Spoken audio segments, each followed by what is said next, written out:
Edward Snowden has officially been charged. The crimes are espionage. Right off the bat, I disagree.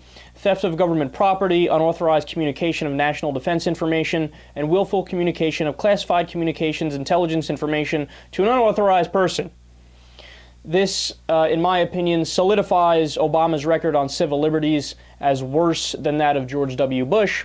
In reality, of course, it was even before this whole Snowden incident went down that the Obama administration had been worse than George W. Bush. To give you one example, the Espionage Act, the government has sued more under the guise of the Espionage Act under the Obama administration than all other administrations combined. Yeah, he's not playing around when he does not believe in civil liberties. So notice how absurd the United States has become. We didn't prosecute torturers. Remember that under the Bush administration? How we knew that the order was basically from either Bush, Cheney, Rumsfeld, or a mixture thereof, and they sent it down the line in the military. And we didn't prosecute them or other people in high military positions that might have also passed on that information down the line. No prosecuting of torturers, but we prosecuted the person that told us about the torturers. So notice the trend. You prosecute the whistleblower, you don't prosecute the people who actually carried out the crime. So we're not prosecuting the people spying, we're prosecuting the person that told us that people were spying. That's how Edward Snowden is the scapegoat in this particular scenario. Now, Snowden was in Hong Kong, now he's gone to Russia. Then supposedly there were plans for him to go to Cuba and then to Venezuela, and then there were other conflicting reports that he was going to go to Ecuador. And now I believe he's still in Russia. And here's the part where our leaders decided to drink a tall glass of idiot juice. So the senators, a bunch of senators are now calling out Russia, because apparently they think it's a brilliant idea to try to start a new Cold War over a guy who shouldn't be tried in the first place.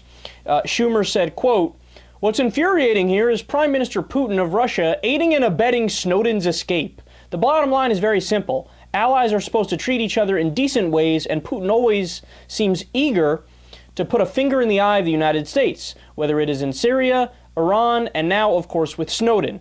That's not how allies should treat one another, and I think it will have serious consequences for the United States-Russia relationship." Now, think about that.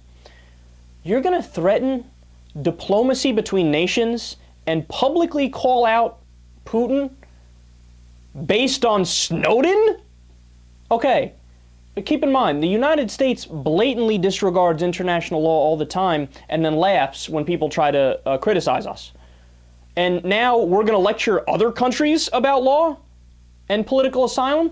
Now, by the way, don't misunderstand me as if I'm suggesting everything Vladimir Putin does is fantastic and Russia is some sort of beacon of civil liberties. But that's not what this is about. This is about ruining diplomatic negotiations because somebody in the United States finally decided to stand up and say, hey, these programs blatantly violate the Fourth Amendment. And so now the government is trying to crush him and shut him up by any means necessary. John Kerry gave an interview earlier with CNN. You know what he said? Because of Edward Snowden's actions, it's likely that people will die.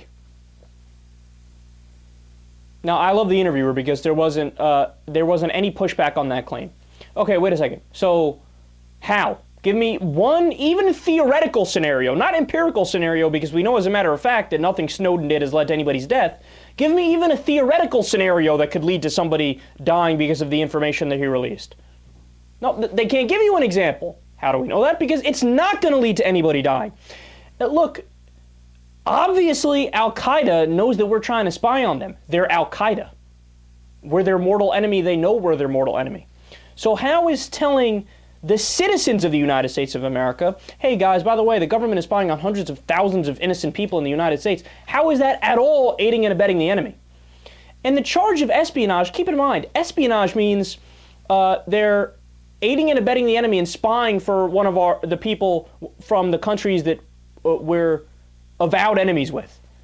Really? Who's Snowden doing that for? Really? All he did was tell the people of the United States of America, hey, by the way, they're spying on everybody, including your poor grandma, who's done nothing wrong to anybody in her entire life.